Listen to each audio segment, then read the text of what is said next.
내가 항상 내 하나님께 감사하고 기도할 때에 너를 말함은 주 예수와 및 모든 성도에 대한 네 사랑과 믿음이 있음을 들음이니 이로써 내 믿음의 교제가 우리 가운데 있는 선을 알게 하고 그리스도께 미치도록 역사하느니라.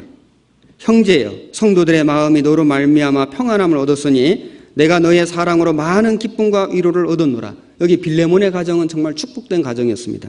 그의 집은 교회였습니다. 그리고 뿐만 아니라 그의 사랑과 믿음은 많은 사람을 기쁘게 했습니다. 그리고 많은 성도들이 그 빌레몬으로 말미암아 평안함을 얻었습니다. 기쁨과 위로를 얻었습니다. 야, 우리가 이렇게 살 수 있다면 우리 가정이 우리 구역에서, 우리 교구에서, 우리 교회 안에서 이런 은혜를 끼치는 가정이 될 수 있다면 얼마나 좋겠습니까? 정말 축복된 가정이 될 겁니다.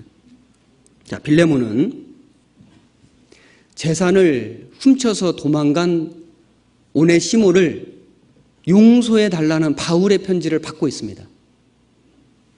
바울이 빌레몬에게 이 편지를 썼습니다. 자, 말씀드린 것처럼 이 빌레몬은 구원받은 성도였고, 그리고 아주 신실한 일꾼이었습니다. 그런데 구원받고 주님의 일에 힘쓰는 신실한 일꾼이었던 그 빌레몬의 가정에도 가슴 아픈 일은 있었습니다. 그 노예 중에 오네시모가 세상에 그 돈 훔쳐서 도망간 거 봐요. 그거는 불행한 일이었습니다. 내가 구원을 받고 주님의 교회 안에서 신실한 삶을 살려고 노력하고 있는데 왜 우리 집에 이런 어려운 일이 생길까? 생길 수 있습니다. 빌레몬의 가정에도 가슴 아픈 일은 있었습니다. 속상한 일은 있었습니다. 억울한 일은 있었습니다. 물질에 손해보는 일도 있었습니다. 마음 상하는 일도 있었습니다. 그런데 더 놀라운 것은 그렇게 도망간 오네시모가 바울을 만나가지고 구원을 받고 이제 용서해달라고 돌아오고 있습니다. 하나님이 구원받은 우리 형제 자매님들에게 무엇을 요구합니까? 우리가 주님의 큰 용서를 받은 것처럼 우리도 다른 사람의 허물을 용서해 주기를 바라십니다. 참 놀라운 사실은 구원받기 전에는 어떤 의무감을 가지고 또 의도적으로 이렇게 용서하려고 애를 썼지만은 쉽지 않았거든요. 구원을 받고 나면은 참 놀라운 것이 마음속에서 누구를 이렇게 좀 용서해야 되겠다는 마음이 좀 올라오고, 그리고 하나님이 용서해 줄 마음을 주시는 겁니다. 참 놀라운 변화입니다. 그래서 골로새서의 말씀에 누가 네게 혐의가 있거든 서로 용납하고 피차 용서하되 주께서 너희를 용서하신 것 같이 너희는 그리하고. 우리가 누구를 이렇게 용납해주고 용서해줄 때 상대방의 흠을 생각하면 용서하기 쉽지 않거든요. 그런데 그때 우리는 주께서 너희를 용서하신 것과 같이 너희는 그리하고.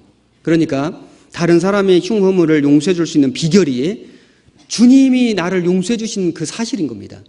구원받은 그리스도인은 주님에게 용서받은 사실이 있기 때문에 다른 형제자매 흉허물을 용서해줄 수가 있거든요. 구원 안 받은 사람은 주님께 용서받은 적이 없습니다.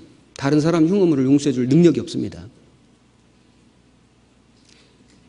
저는 처음에 신앙생활 할 때 골로새서 3장 13절까지는 읽고 그래 용서까지는 한번 해보자. 그런데 더 놀라운 건 14절에 가니까 이 모든 것 위에 사랑을 더하라.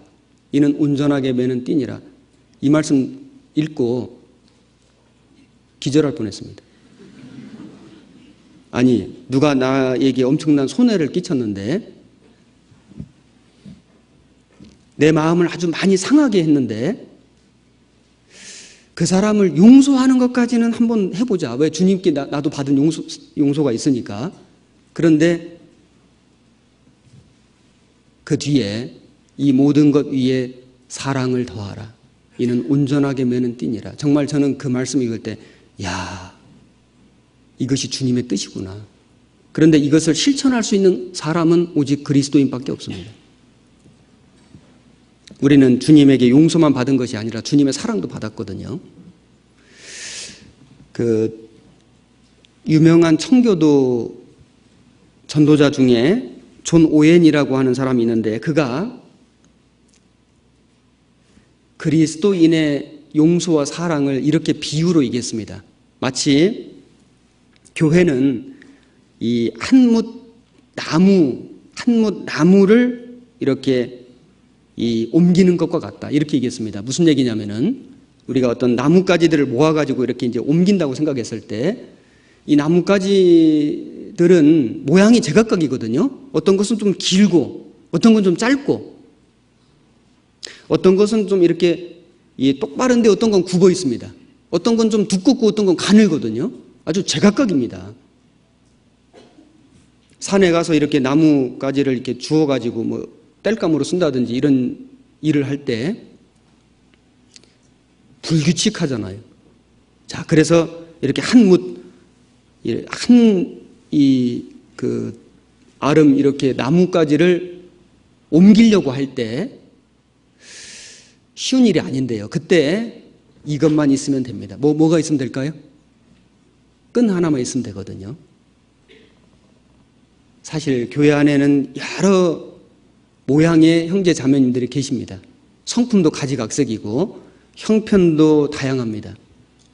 신앙 생활, 그 믿음의 생활의 모습도 너무 다르죠. 그런데 우리 교회가 또는 우리 교구가, 우리 구역이 또는 우리 가정이 하나가 될 수 있는 비결은 끈 하나가 있으면 됩니다.